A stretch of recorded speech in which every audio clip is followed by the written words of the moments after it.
మీరేమంటారు? అందరూ దొంగలే రఘు. భారత ప్రధాని అనే బదులు మన ప్రధాని అనొచ్చు కదా. అంతరాలు ప్రజల మధ్యనే కాదు, మీ ఛానల్ వ్యూవర్షిప్ మరో యూట్యూబ్ ఛానల్ అంతరాలు ఉన్నట్టే ప్రజల మధ్యలో కూడా అంతరాలు ఉండొచ్చు. మన ప్రధానే, భారత ప్రధాని అంటే భారతదేశం మనదే కదా, మనదే కదా.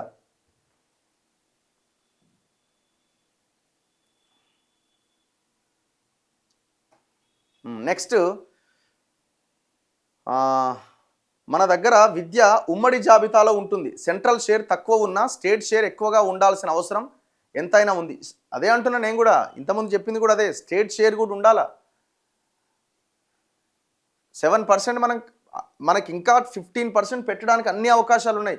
ఇవాళ దేశంలో అతి తక్కువ వైద్యం మీద నేను చూపిస్తా, అతి తక్కువ ఖర్చు పెడుతున్న రాష్ట్రం ఏదైనా ఉందంటే తెలంగాణ. టాప్ కింద నుంచి 1-2వ స్థానంలో ఉన్నాం మనం. ఒక కేరళ, ఒక ఢిల్లీ, ఇట్లాంటి రాష్ట్రాలు చూసుకుంటే 15-20%, కేజ్రీవాల్ ఉన్నప్పుడు 25% పెట్టిండు.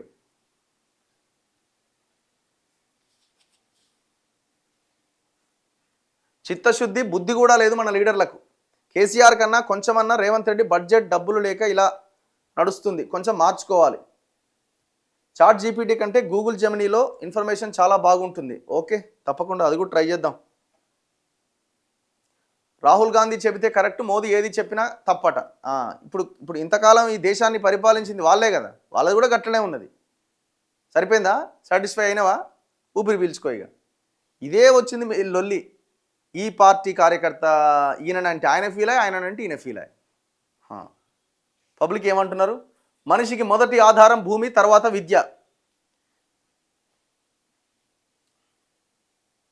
ఆల్ పొలిటికల్ లీడర్స్ వేస్ట్, దోపిడీ అట.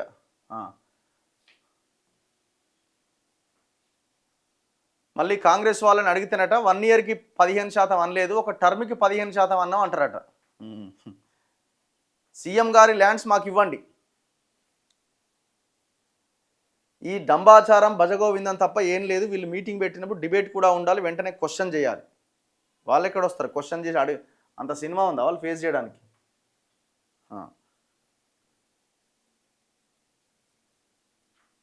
అన్నగారు, మీరు రాజగోపాల్ రెడ్డికి సపోర్ట్ చేస్తారా లేక రేవంత్ రెడ్డి గారికి సపోర్ట్ చేస్తారా? రాజకీయంగా మీరే చెప్పండి. ఎవరు రాజగోపాల్ రెడ్డి, ఎవరు రేవంత్ రెడ్డి? ఎవరయ్యా ఇద్దరు? వాళ్ళు అధికారం కోసం కొట్లాడుతున్న నాయకులు. ఆ ఇద్దరు ఎవరు? ఆయనకు చేస్తావా, ఈయనకు చేస్తావా? నేను ప్రజలకు సపోర్ట్ చేద్దాం, ప్రజల సమస్యల గురించి మాట్లాడదాం అనుకుంటున్నాం. అందరం మనం కలిసి కొట్లాడితే, ఇప్పుడు అట్లా సపోర్ట్లు కొట్టే బదులు సైలెంట్గా ఉన్నాం అనుకో, మీది తేడా ఉందని చెప్పి టాపిక్ అన్నా మారుస్తాడు.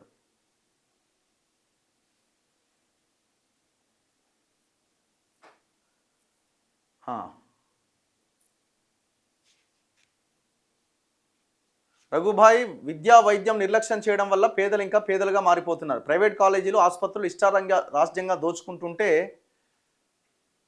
పార్టీకి విరాళాలు, లంచాలు దండుకొని ప్రజలను మోసం చేస్తుంది. ఇప్పుడు మీరు చూడండి, కేంద్రము ప్రైవేట్ హాస్పిటల్ మాఫియా పెరగడానికి ఎఫ్డీఏలను మొత్తం డోర్లు ఓపెన్ చేసి పెట్టారు. ఫారిన్ డైరెక్ట్ ఇన్వెస్ట్మెంట్స్ ఉన్నాయి కదా, అవన్నీ వచ్చేసినాయి. ఇప్పుడు మీరు అన్ని హైదరాబాద్ ప్రైవేట్ హాస్పిటల్స్ చూడండి, చాలా దుబాయ్ కంపెనీలు వచ్చినాయి. ఇప్పుడు ఇక్కడున్న కొంతమంది డాక్టర్లు ఏమైనా కలిసి చిన్న హాస్పిటల్ పెట్టుకుందామన్నా వాళ్ళకి నడిచేటట్లేదు. ఇప్పుడు మీరు ఆస్టర్ అనే ఒక కంపెనీ ఉన్నది, దుబాయ్ కంపెనీ. అది మీరు ఆస్టర్ ప్రైము, ఇంకా చాలా రెనోవా, నీలిమా, ఇవన్నీ ఇంతకుముందు మన వాళ్ళ చేతిలో ఉన్న హాస్పిటల్స్ ఇవన్నీ. తర్వాత వీళ్ళు ఎంటర్ అయిన తర్వాత వీళ్ళు పెద్ద మొత్తంలో ఇన్వెస్ట్ చేసి ఆ హాస్పిటల్స్ వీళ్ళు టేక్ ఓవర్ చేస్తారు. దాని ముందు ఆ ఇంటర్నేషనల్ బ్రాండ్ నేమ్ ఒకటి యాడ్ చేస్తున్నారు. ఇట్లా ఎన్నో ఉన్నాయి. ఇట్లా చాలా హాస్పిటల్స్ ఉన్నాయి హైదరాబాద్లో. దాదాపు 70-80% వాళ్ళ చేతిలోకి వెళ్ళిపోయినాయి. మీరు కేర్ తీసుకోండి, అన్ని అపోలోలో కూడా వచ్చేసినాయి. చాలా హాస్పిటల్స్లో ఫారిన్ ఇన్వెస్ట్మెంట్స్ వచ్చేసినాయి. అందరు మెడికల్ హబ్ హైదరాబాద్ అంటారు. మెడికల్ హబ్బే, ప్రైవేటు మెడికల్ మాఫియా హబ్ ఇది. పార్టీ ఫిరాయింపులు అంటారు. కాంగ్రెస్లో గెలిచి ఎమ్మెల్సీ తీసుకుని తీర్మానం వలన కొత్త పార్టీ పెట్టినా కూడా నేను ఏం చేయలేరా? ఇప్పుడు ఆయన పార్టీ సింబల్ మీద లేకపోతే గెలిచినటువంటి సీట్ అది కాదు కదా. అరే, పార్టీ గుర్తు మీద గెలిచి అవతలకు పోయినోడికే దిక్కులేదు ఇవాళ.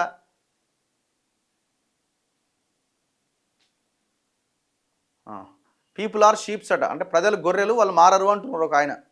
ఎందుకు మారరు? ఏపీ న్యూస్ కవర్ చేయకపోతే మీ ఆఫీస్ని ముట్టడిస్తామట. అమ్మ, ఎక్కడ లొల్లి ఇది. ఆ. ఉమ్. అన్న పార్టీ ఇది అయిపోయింది బాబు, పెట్టిందే పెట్టకు జరా. మన ఊరు మనబడి నేను కట్టిన బిల్స్ రాలేదన్నా, 2.5 సంవత్సరాలు అయింది, ఎడ్యుకేషన్ ఇంపార్టెంట్ అంటున్నాడు జోకర్ సీఎం అట. ఇప్పుడు సరే మీరు ఎట్లా పనులు చేసిరో తెలియదు కానీ ఈ మన ఊరు మనబడి కూడా పెద్ద స్కామ్. సరే పాపం అన్యాయం అయిపోయారు చిన్న చిన్న కాంట్రాక్టర్లు, కానీ అది కూడా చాలా పెద్ద స్కామ్ అది. ఇప్పుడు మన ఊరు మనబడి కింద చేసిన చాలా స్కూళ్ళలో పనులు మొత్తం నాసిరకం పనులే ఉన్నాయి దాదాపుగా. అంటే వాళ్ళు కూడా ఏం చేస్తారు, ఎవరికి ఇవ్వాల్సింది వాళ్ళకి ఇవ్వాల్సినప్పుడు అక్కడ వర్క్ ఏం జరుగుతుంది. అన్నగారు ఇంటి స్థలం లేని వాళ్లకు స్థలం ఇవ్వమనండి అన్నగారు, అది కూడా చెప్తారేమో మళ్ళీ, మీకు ఇండ్లు ఎందుకు, చెట్టు కింద ఉండైనా సరే మనం బతకొచ్చు, మీకు చదువు కావాలి మీ పిల్లలకు నేను చదివిస్తా అంటాడు, మనం సపోర్ట్లు కొడతాం. ఏపీ న్యూస్ కూడా కవర్ చేయాలని డిమాండ్ చేస్తున్నాం, ప్రయత్నం చేద్దాం. అన్న భూమి లేనిది మనిషి వేస్ట్ అన్న, మనిషి చనిపోయినాక ఏడ పాతి పెట్టాలన్నట. కర్త కర్మ క్రియ ప్రక్రియ అన్నీ నేనే అంటున్న రేవంత్ రెడ్డి. చలో, ఆర్టీఐ యాక్ట్ ఇంప్లిమెంట్ చేయట్లేదు తెలంగాణలో, అంతే ఉంది. అసలు ఈ ఆర్టీఐ యాక్ట్ ఒక రకంగా తీసుకొచ్చిందే కాంగ్రెస్ 2025లో అన్నా హజారే మూమెంట్ తర్వాత. కాంగ్రెస్ గవర్నమెంట్స్ ఉన్న దగ్గర అది ఇప్పుడు తెలంగాణలో ఇంప్లిమెంట్ చేస్తున్నారా? హైడ్రాకి చాలామంది ఆర్టీఐలు పెడితే ఒక్క ఇన్ఫర్మేషన్ ఇస్తలేరట. నాట్ ఓన్లీ హైడ్రా, చాలా డిపార్ట్మెంట్స్ అట్లే ఉన్నాయి.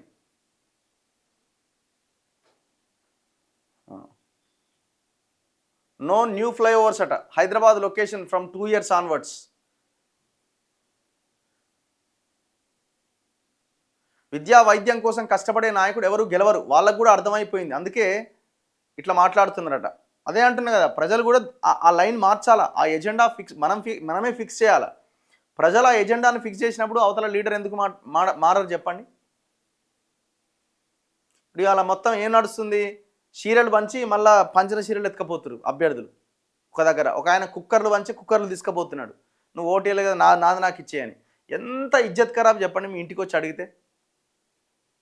ఆ పనికిమాలిన 200-300 రూపాయల కుక్కర్ వాడు ఇస్తే, ఆ కుక్కర్ మళ్ళా వాడే నువ్వు నాకు ఓటేసినావు నాకు ప్రమాణం చేయి, ప్రమాణం చేయకపోతే నా కుక్కర్ నాకు ఇచ్చేయి, నీకు ఓటేయలేదు ఆ తీసుకపో కుక్కరు.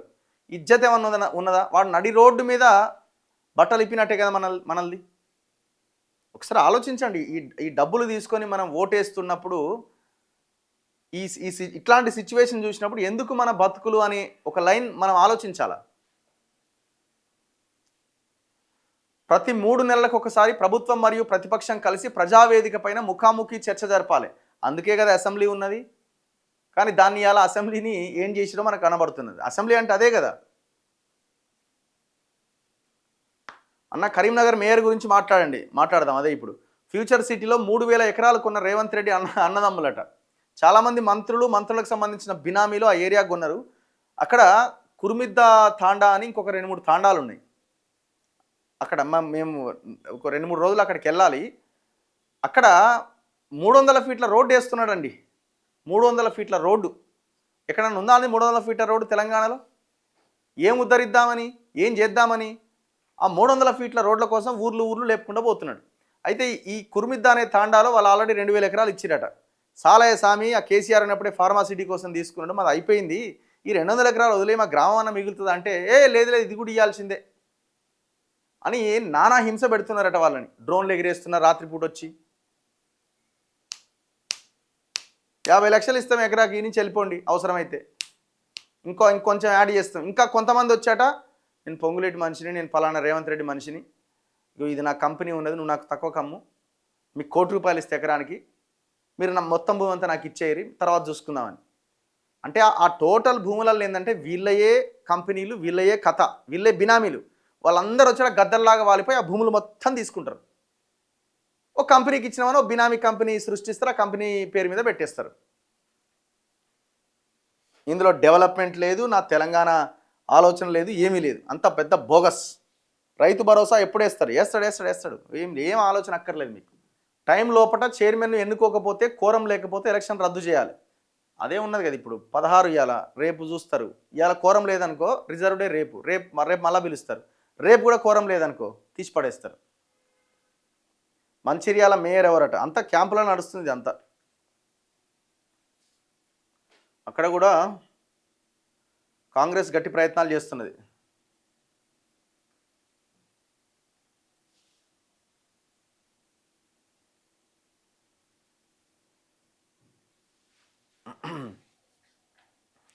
చలో బీఆర్ఎస్ వాళ్ళు కాంగ్రెస్లోకి ఎట్లా వెళ్తారట, ఓరియం ఎట్లా వెళ్తారంటే ఏముంది, 10 మంది పోలే, 10 మంది ఎమ్మెల్యేలు పోయి తప్పించుకుంటలేరు దొంగల లెక్క. మేము పోలేదు, మేము ఇళ్ళనే ఉన్నాం, మేము వాళ్ళకి పోలే ఇళ్ళకి పోలేదని.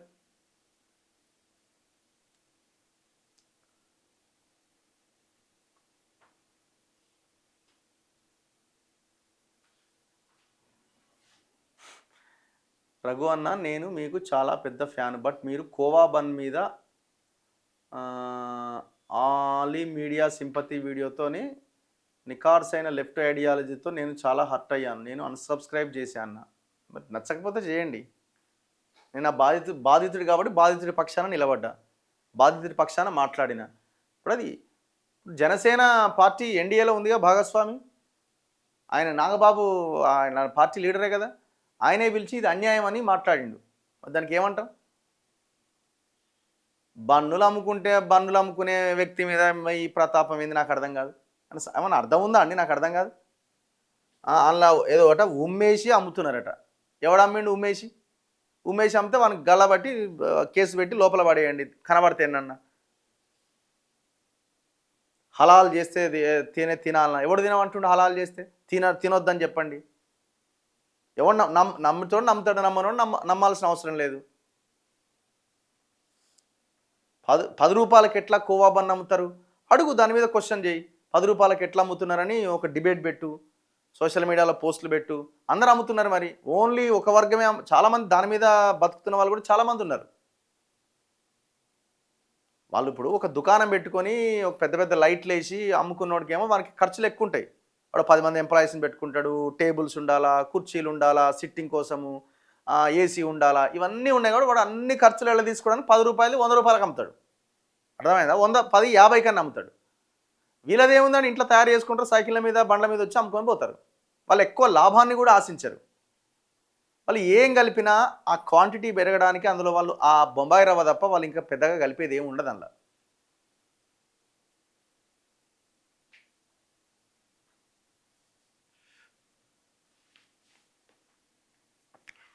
అన్న, అమ్మాయి పోటీ చేసి ఓడిపోతే పెద్ద వీడియో చేసినావు, నిజామాబాద్ మేయర్ అభ్యర్థి 8 కోట్లు కట్టి మరీ ఓడిపోయింది, ఇప్పటికీ ఒక వీడియో చేయలేదు. బాబు 2-3 వీడియోలు ఉన్నాయి దాని మీద. నేను మొన్న మార్నింగ్ న్యూస్లో మాట్లాడిన, నిన్న అనిల్ ఒక వీడియో చేసిండు దాని మీద. 2-3 వీడియోలు ఉన్నాయి, చూడండి. మొన్న మార్నింగ్ న్యూస్లోనే క్లియర్గా మాట్లాడిన నేను. 8 కోట్లు పెట్టింది, మొత్తం అంత ఖర్చు అంత 20 కోట్లు అయింది ఆమెది. మీరు మొత్తం చూడకుండా మాట్లాడితే ఎట్లా? ఇక ఆమెను ఇంటర్వ్యూ చేయలేదంటే ఆమెను ఇంటర్వ్యూ చేసే పరిస్థితి వస్తే చేస్తాం. అక్కడికి వెళ్ళాలి కదా మళ్ళీ మనం. అన్న, మీరు తిన్నారా కోబనా? తిన్నాం. మళ్ళీ అవసరమైతే మేము వెళ్ళి కూడా మళ్ళీ తింటాం, మాకేం ఇబ్బంది లేదు. మీరు బెంగళూరు బేకరీ, అయ్యంగార్ బేకరీలోకి పోండి, వాడు స్వీట్ బన్ అని అమ్ముతాడు. అందులో ఏముంటుందండి? ఏం పెడతాడు? అందులో చక్కెర పౌడరు, మొత్తం ఆ క్రీము అంతా దాన్ని చుట్టూ రుద్ది ఇంత రంగేసి నీ చేతిలో పెడతాడు. కమ్మగా ఉందని తింటాం మనం ఆడ కూర్చొని. మన అందులో ఏముంటుంది? ఏదైనా ఇప్పుడు బన్ అంటే ఏంది? అది మైదాతో తయారు చేస్తారు. అది మంచిదా హెల్త్కి?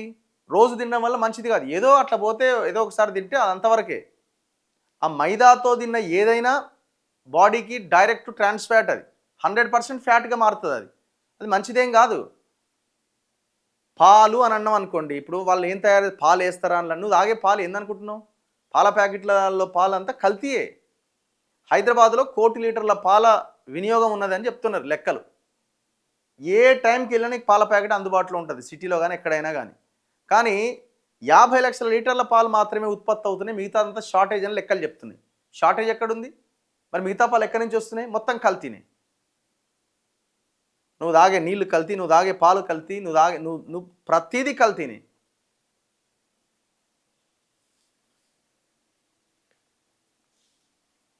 భువనగిరి మున్సిపాలిటీలో అనవసరంగా గ్రామాలని విలీనం చేశారు. విలీనం చేసే సమయంలో ఎవరు మాట్లాడలేదు. ఇప్పుడు చైర్మన్, వైస్ చైర్మన్ పదవికి ప్రాంతాల భేదం తెస్తున్నారు. ఇప్పుడు ఆ భువనగిరి మున్సిపాలిటీలో సరే ఈ ప్రాంతము ఆ ప్రాంతము మున్సిపాలిటీ ఉన్నదే అక్కడ మున్సిపాలిటీ ఎలక్షను, అక్కడ ప్రాంతాల మధ్య చర్చ చేయాల్సిన అవసరం లేదు. నేను నిన్న ఒక వీడియో చేసిన, అక్కడ 99% ఎస్సీ బీసీలే గెలిచిరు. అక్కడ ఎస్సీ బీసీలే గెలిచిరు. వాళ్ళకి ఇవ్వండి, దాని మీద కొట్లాడండి. ఈ ప్రాంతం ఆ ప్రాంతం కాదు ఫస్ట్ కొట్లాడాల్సింది మనం. ఏం ప్రాంతం అంతగానే కదా, అంత 5-10 కిలోమీటర్ల రేడియస్లో ఉన్న మనమే కదా, అంత ప్రాంతాల మధ్య కాదు మనం చూడాల్సింది. ఫస్ట్ ఒకడు అక్కడ ఒక సామాజిక వర్గంకి సంబంధించిన ఎమ్మెల్యే సామాజిక వర్గానికి సంబంధించిన వ్యక్తి గెలిస్తే ఆయనకే ఇవ్వడానికి ప్రయత్నం చేస్తున్నారన్నది చర్చ. దాన్ని పెట్టండి ముందు. ఆయన వేరే ప్రాంతం నుంచి వచ్చిన వాళ్ళైనా ఎస్సీకో బీసీకో ఎస్టీ ఒకవేళ ఉంటే వాళ్ళకో ఇచ్చే ప్రయత్నం చేయండి, దాని మీద మాట్లాడండి.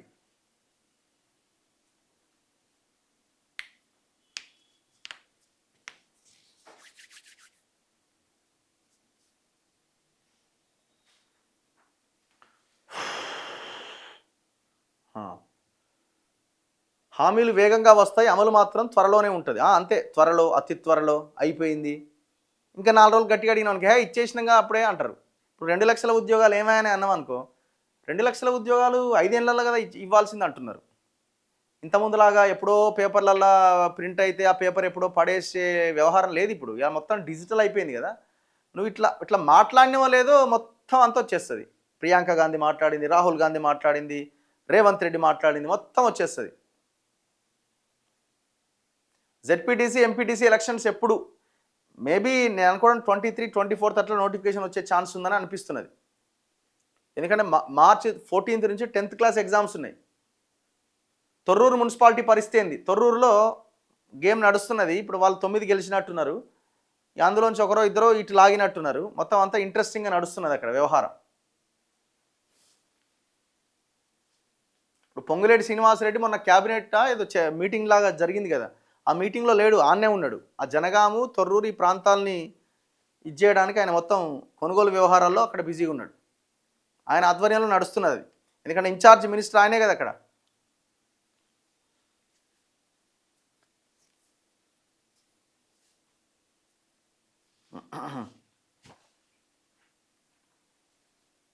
చలో, ప్రెస్ మీట్లో అభివృద్ధి పూర్తయింది, గ్రామాల్లో మాత్రం ప్రారంభ దశలో ఉంది.